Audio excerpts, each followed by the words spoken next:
Orang yang mengerjakan satu ibadah, puasa, sembahyang, bersedekah, dan dia tidak menyaksikan bahwa Allah yang memberi taufik dia kepada itu ibadah. Ini kadang memandang ibadah yang dia lakukan itu taufik Allah.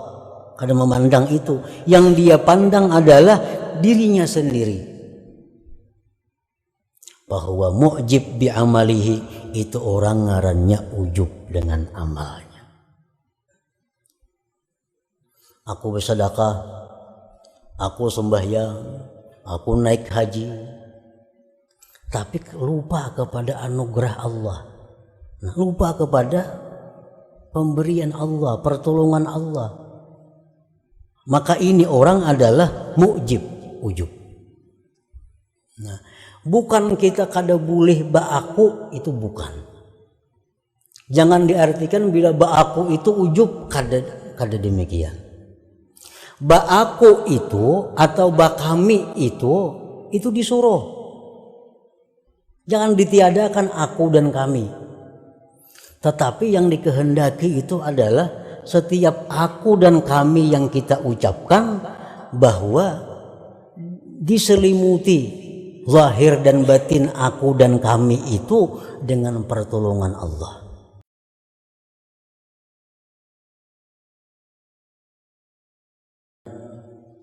Tidak ada amal ibadah yang lebih diharapkan untuk diterima Allah daripada amal ibadah yang gaib dari engkau menyaksikannya dan hina di sisi engkau adanya itu amal ibadah.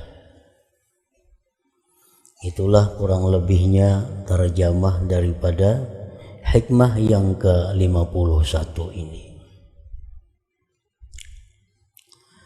La amala minal a'mal al-mutaqarrabi biha ilallahi subhanahu wa ta'ala min ityanin wa tarkin arjalil qabul indallahi ta'ala min amalin tashhadu bihi anna alladhi waffaqaka lahu huwallahu ta'ala walaulahu ma sadara minka dhalikal amal wa an la ta'tamida alaihi fi tahsili amrin minal umur liru'yatika taksira fihi wa adama salamatihi minal afat al-mani'ati min qabulih. Tidak ada amal ibadah daripada amal-amal ibadah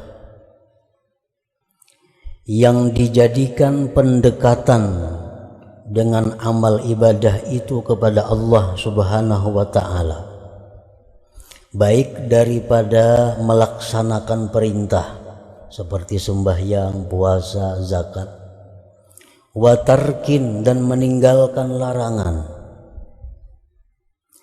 yang lebih diharapkan untuk diterima di sisi Allah Ta'ala daripada amal ibadah yang kamu saksikan pada amal itu bahwa yang memberi taufik kepada engkau bagi amal itu adalah Allah Subhanahu wa ta'ala. Dan jikalau tidak ada taufik dari Allah, tidaklah timbul, tidaklah muncul, terbit daripada engkau yang demikian amal ibadah itu. Dan bahwa tidaklah engkau berpegang atas amal itu pada menghasilkan perkara daripada perkara-perkara, karena melihatnya engkau akan kekurangan pada itu amal, dan melihatnya engkau tiada selamat itu amal daripada penyakit-penyakit yang mencegah bagi diterimanya amal itu.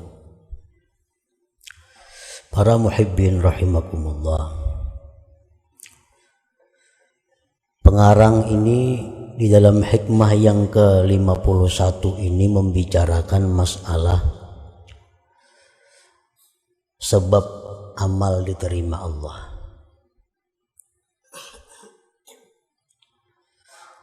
Amal kita itu banyak sebabnya, syarat-syaratnya agar bisa diterima oleh Allah. Selepas kita melaksanakan kewajiban kita. Amal ibadah yang kita lakukan apabila cukup syarat rukunnya, terhindar daripada yang membatalkannya, maka amal ibadah itu sudah dikatakan sah. Sembahyang contohnya, puasa, zakat, bila syarat-syaratnya sudah kita laksanakan, rukun-rukunnya kita penuhi, pembatal-pembatalnya dijauhi, maka ibadah sembahyang puasa itu sah. Namun apakah yang sah itu diterima oleh Allah? Karena setiap yang sah itu belum tentu diterima Allah. Untuk bisa diterima Allah, amal ibadah ini memerlukan lagi syarat-syarat yang lainnya. Di antara sekian syarat-syarat yang bisa membawa amal ibadah kita ini diterima Allah, maka syarat yang paling diharapkan untuk bisa diterima Allah dua hal. Yang pertama, amal ibadah yang kita saksikan pada amal ibadah itu taufik Allah, pertolongan Allah, rahmat Allah. Apabila kita melakukan satu ibadah yang kita pandang adalah bahwa ibadah yang kita lakukan itu merupakan taufik Allah kepada kita.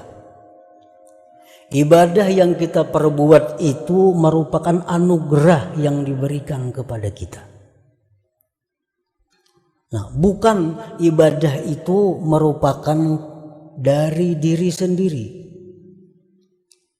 Apabila kita bisa memandang ibadah kita itu sebagai anugerah Allah, apabila kita bisa memandang bahwa ibadah itu adalah taufik Allah, bukan dari diri kita sendiri, nah ini harapan kuat ibadah itu diterima Allah.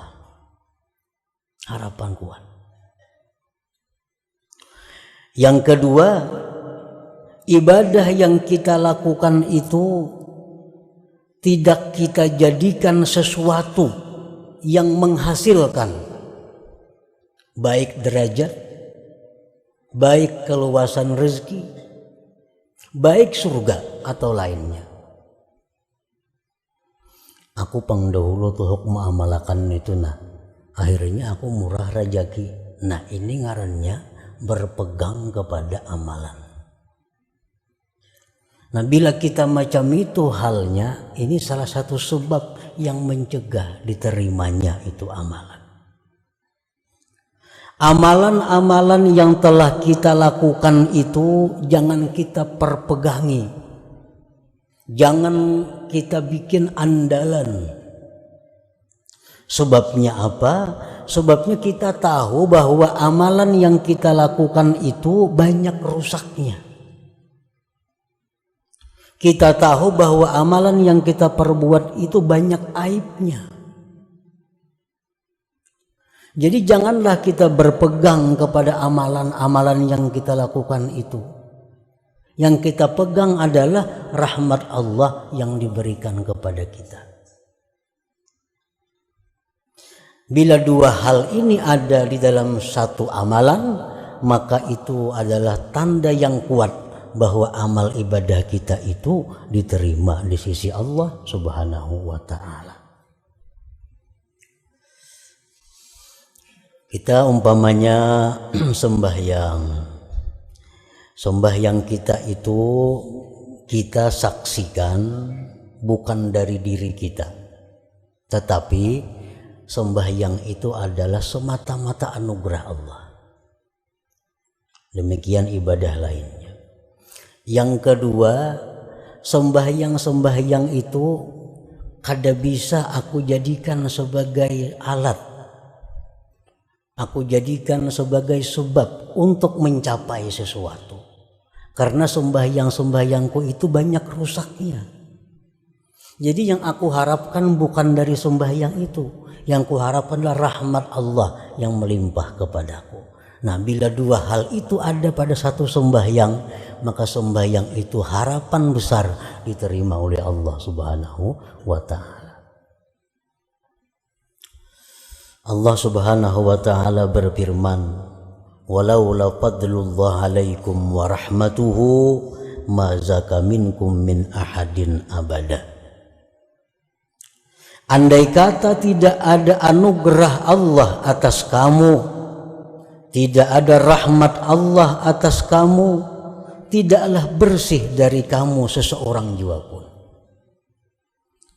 Nah, seandainya tidak ada anugerah, tidak ada rahmat Allah kepada kita kada kawa sembahyang, kita kada kawa puasa, kita kada kawa berzakat, kita kada kawa menuntut ilmu. Kenapa kita bisa menuntut ilmu? Itu karena anugerah Allah. Nah, anugerah itulah yang kita pandang dalam setiap amal ibadah kita. Jangan kita pandang diri kita.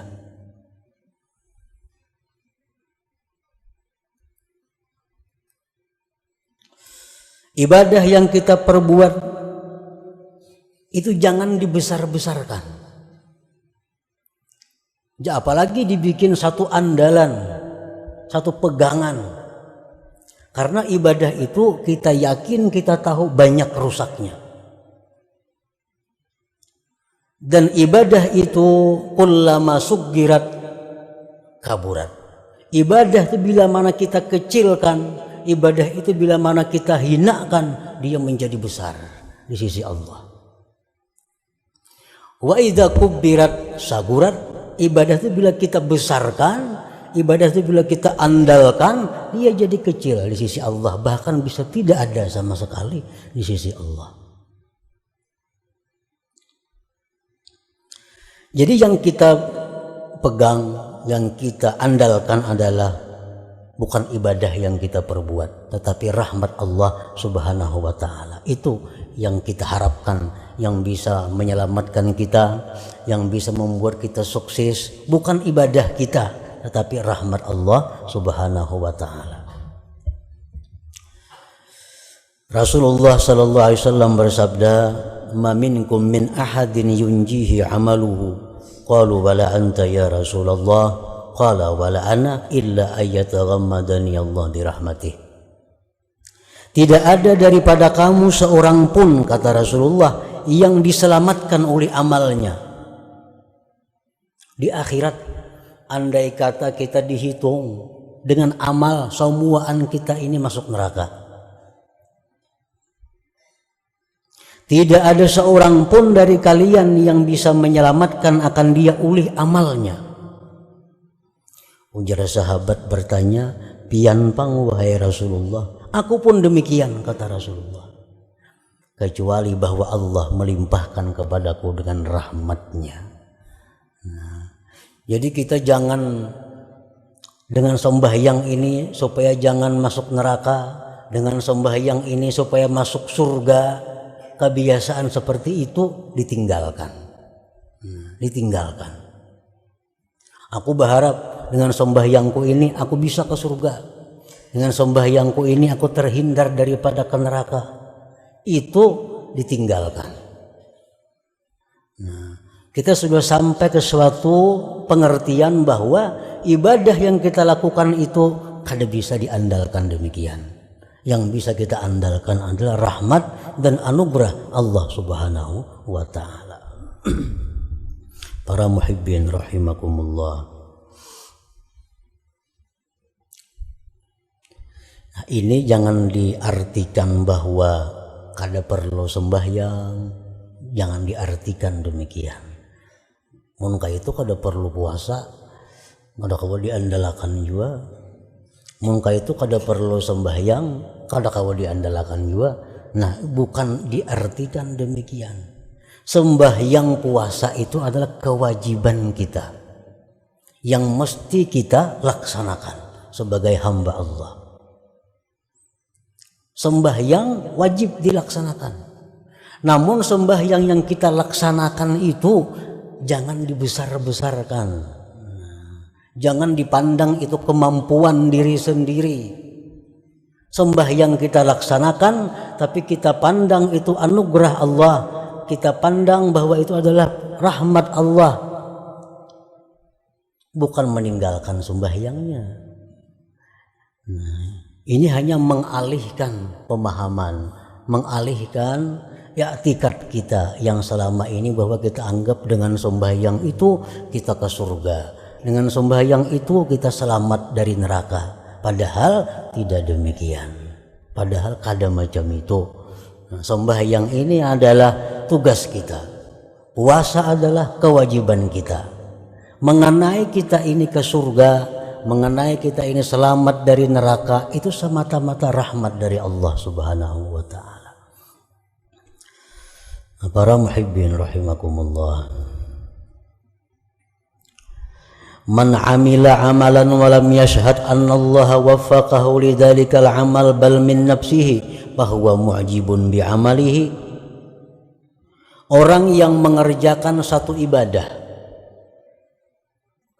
puasa, sembahyang, bersedekah, dan dia tidak menyaksikan bahwa Allah yang memberi taufik dia kepada itu ibadah. Ini kadang memandang ibadah yang dia lakukan itu taufik Allah. Kadang memandang itu. Yang dia pandang adalah dirinya sendiri. Bahwa mu'jib bi amalihi, itu orang ngarannya ujub dengan amalnya. Aku bersedekah, aku sembahyang, aku naik haji, tapi lupa kepada anugerah Allah. Nah, lupa kepada pemberian Allah, pertolongan Allah. Maka ini orang adalah mu'jib, ujub.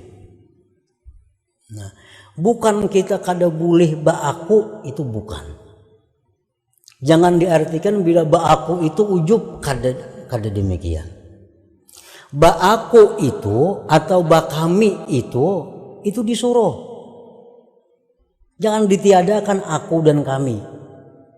Tetapi yang dikehendaki itu adalah setiap aku dan kami yang kita ucapkan bahwa diselimuti zahir dan batin aku dan kami itu dengan pertolongan Allah. Jangan kada ba'aku itu meniadakan nang ada. Jangan kada ba'kami itu meniadakan nang ada. Kita disuruh ba'aku, disuruh ba'kami, tapi dengan aku yang diciptakan Allah, dengan aku yang tidak bisa lepas daripada pertolongan Allah. Ayo ba'aku. Mau sembahyang kada ba'aku kada sah. Sembahyang kada ba'aku kada sah, siapa na sembahyang? Makanya usalli, aku sembahyang. Ba'aku. Tapi aku ini adalah aku yang diciptakan Allah dan aku yang tidak bisa lepas dari pertolongan Allah. Nah, para muhibbin rahimakumullah, itu diajarkan di dalam Fatihah sendiri kita baca. Iyyaka na'budu, kepada Engkau ya Allah kami menyembah. Kami. Jangan diarti lain kami itu. Mesti kami artinya. Iyyaka na'budu, hanya kepada Engkau ya Allah kami menyembah. Tapi kami nang macam apa? Wa iyyaka nasta'in, dan hanya kepada Engkau kami minta pertolongan. Nah, jangan dipisah antara na'budu lawan nasta'in. Bila na'budu aja bisa ujub, bisa macam-macam. Bila nasta'in aja bisa murtad, bisa macam-macam. Jadi na'budu nasta'in ini adalah wow, diikat oleh waw. Waw itu lil jam'i, dihimpunkan. Iyyaka na'budu wa iyyaka nasta'in. Kepada Engkau ya Allah kami menyembah, tapi kami yang tidak lepas dari pertolongan Engkau. Nah, jadi orang ujub itu meninggal nasta'in. Orang bertasawuf nang salah meninggal na'budu. Padahal Fatihah mengajarkan iyyaka na'budu wa iyyaka nasta'in. Dan waw itu bukan litartib. Waw itu bukan bersusun, enggak ada. Waw itu lil jam'i, berhimpun. Iyyaka na'budu wa iyya, wawnya tuh wa iyya, waw itu artinya dan itu berhimpun. Bukan satu persatu. Jakanya fa, iyyaka na'budu fa iyyaka, nah itu satu persatu.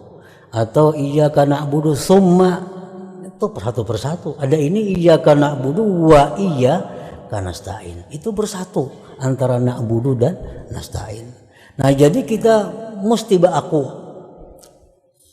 umpamanya ini pulpen siapa? Pulpen ampun kau itu. Jangan pun orang lain dibedakan. Jangan pun kita. Ini ampun kau atau ampun kami. Siapa yang bersedekah tadi? Aku. Jangan lain pada aku. Siapa yang bersedekah? Tetapi aku yang kita maksud itu adalah aku yang diciptakan oleh Allah dan aku yang tidak bisa lepas dari pertolongan Allah. Nah, selamat gitu. Nah, man amila amalan wa lam yashhad anna Allah waffaqahu lidzalikal amal bal min nafsihi fa huwa mu'jib bi amalihi. Orang nang beramal satu amalan tapi dia kadang melihat bahwa amalan itu taufik Allah, bahkan dari dirinya sendiri, itu ujub. Al-ujubu minal muhlikat, ujub itu adalah membinasakan. Baik membinasakan dirinya, membinasakan amal perbuatannya. Dan ujub ini merupakan salah satu sumber dari sumber macam-macam kejahatan. Para muhibbin rahimakumullah, kenapa orang itu agak? Asalnya dari ujub.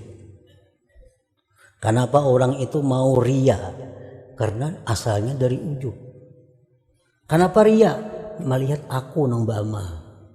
Kada ingat lagi lawan nang nasta'innya tadi. Nah itu mau ria.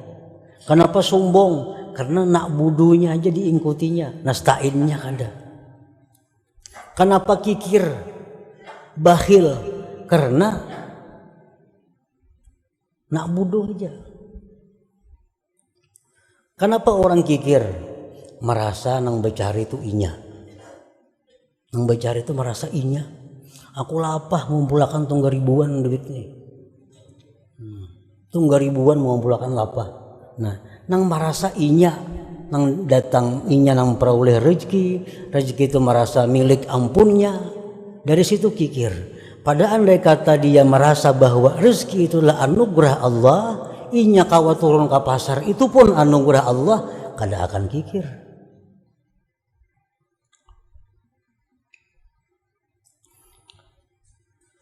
Qala Nabi sallallahu alaihi wasallam, "Thalathun muhlikat, syuhhun muta' wa hawan muttaba' wa ijabul mar'i bi nafsihi."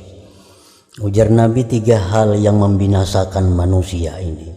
1, sifat kikir yang ditaati. Sifat kikir itu sebenarnya kadang membahayakan. Nang membahayakan tuh karena ditaati. Kikir itu dalam hati, paraya bewakaf, paraya bersedekah, paraya memberi makan orang. Itu kikir. Itu kadang jadi masalah. Nang masalah tuh dituruti. Nah, itu masalahnya.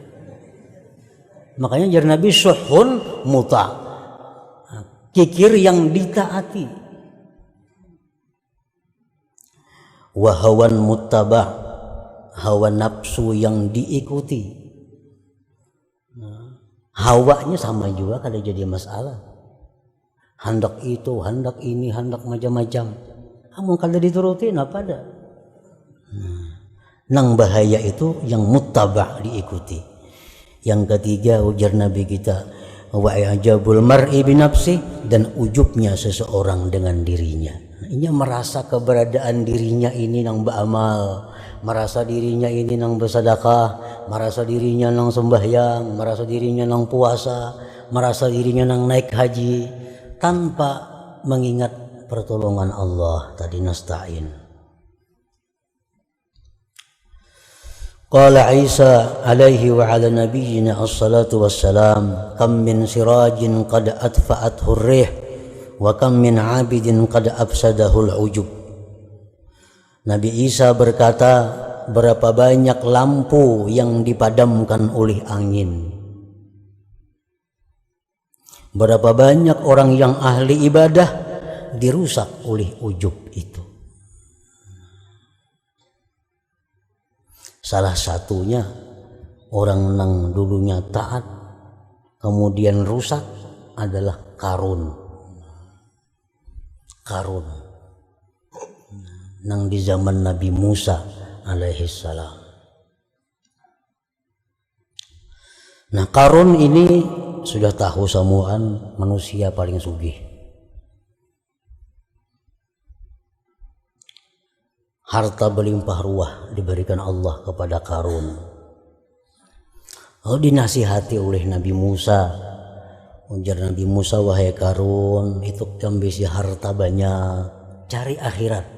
Nah, jangan kikir. Harta banyak diberi Tuhan. Nah, tuntut akhirat dengan harta itu. Apa jawaban Qarun? Allah mengisahkan dalam Al-Quran. Qala innama utituhu ala ilmin indi. Ujar Qarun, aku ini banyak punya harta, memang aku pintar. Aku pintar karena ada ilmu yang ada pada diriku, sehingga aku banyak punya harta. Qarun lupa menyandarkan itu kepada Allah Subhanahu wa ta'ala. Padahal siapa yang memberi ilmu itu adalah Allah. Dari mana datangnya rezeki? Dari Allah. Sehingga Qarun itu menentang kepada Nabi Musa. Aku punya harta ini karena aku punya ilmu, ujar Qarun. Akhirnya apa? Si Qarun karena ujubnya itu, karena mengakuinya itu tanpa mengakui pertolongan Allah, fakhasabna bihi wa bidarihil arda, kami tenggelamkan Qarun itu dan rumah-rumahnya kami tenggelamkan, harta-hartanya ke dalam bumi. Nah, ini jar Nabi tadi, muhlikan. Ujub itu membinasakan ampun dirinya, membinasakan amalnya. Ampun dirinya apa yang binasa? Beribadah, membayangkan apa? Nah, beribadah semalaman suntuk menahan mata. Tapi karena dia merasa itu dirinya bukan pertolongan Allah, binasa. Nah, para muhibbin rahimakumullah, wa man amila amalan wa'tamada alaihi fahuwa mudillun 'ala Allah bi'amalihi wa amalul mudilla yurfa' ila Allah ta'ala. Orang yang beramal satu amalan kemudian dia berpegang atas amalan itu, dia menganggap bahwa amalan-amalannya ini kawa dia pegang bisa menyelamatkan inya. Nah, orang ini ngarannya adalah mudillun 'alallah. Arti mudil 'alallah itu orang ini merasa punya tempat di sisi Allah. Orang ini punya tempat di sisi Allah. Apabila kita merasa punya tempat kedudukan mulia di sisi Allah, amal kita tidak sampai diangkat kepada Allah. Sampai diangkat kepada Allah. Rasulullah SAW bersabda, inna salatal mudil la turfa'a fawqa ra'sihi. Sembahyang orang yang merasa punya tempat di sisi Allah, merasa punya kedudukan di sisi Allah, itu tidak lewat atas kepalanya. Nah, kalau sampai ke hadirat Allah. Nah, para muhibbin rahimakumullah, dikisahkan di dalam kitab Ihya Ulumuddin bahwa seorang ahli ibadat yang sudah berapa puluh tahun ibadah kepada Allah, lalu suatu hari si ahli ibadah ini ada hajat kepada Allah. Ada hajat. Lalu dia berdoa kepada Allah. Ya Allah, hamba ada hajat kepada Engkau, hamba minta ini. Doanya kayak itu. Kadang dikabulkan Allah. Kadang dikabulkan Allah. Sehari, seminggu, sebulan, setahun, kadang kabul. Lalu ujar si ahli ibadah ini, kalau aku minta kepada Allah, doaku tuh kadang dikabulkan Allah, berarti aku ini orang yang jahat di sisi Allah. Berarti aku ini kadang punya kedudukan di sisi Allah. Buktinya doaku kadang kabul. Jakanya aku ini ada kedudukan di sisi Allah, doaku tuh kabul. Ini menunjukkan bahwa aku tidak punya kedudukan apa-apa di sisi Allah. Buktinya doaku kadang kabul. Nah, Allah Subhanahu wa ta'ala menurunkan malaikat untuk menemui ahli ibadat ini. Katakan kepada ahli ibadat bahwa kamu merasa tidak punya kedudukan di sisi Allah. Itu lebih afdal daripada ibadah kamu yang 60 tahun itu. Kita beribadah 100 tahun, lalu kita merasa punya ada pangkat di sisi Allah, ini hancur ibadah kita. Kenapa? Karena kita ada mengandalkan ibadah. Nah, para muhibbin rahimakumullah. Jadi kesimpulan yang ke-51 ini adalah dua hal, bahwa bila kita melakukan ibadah, pandanglah pertolongan Allah. Pandanglah anugerah Allah yang membuat kita bisa demikian. Jangan kita pandang kekuatan kita. Banyak yang lebih kuat dari kita, tapi kada bisa beribadah karena tidak ada anugerah Allah. Anugerah Allah. Yang kedua, amal ibadah yang kita perbuat itu jangan diagung-agungkan, jangan dibesar-besarkan. Tetapi sebaliknya, bahwa amal yang kita lakukan itu banyak cacatnya, banyak kurangnya, sehingga kada punya harga. Nah, bila demikian amal ibadah itu, maka ini akan jadi modal yang kuat untuk diterima di sisi Allah Subhanahu wa ta'ala.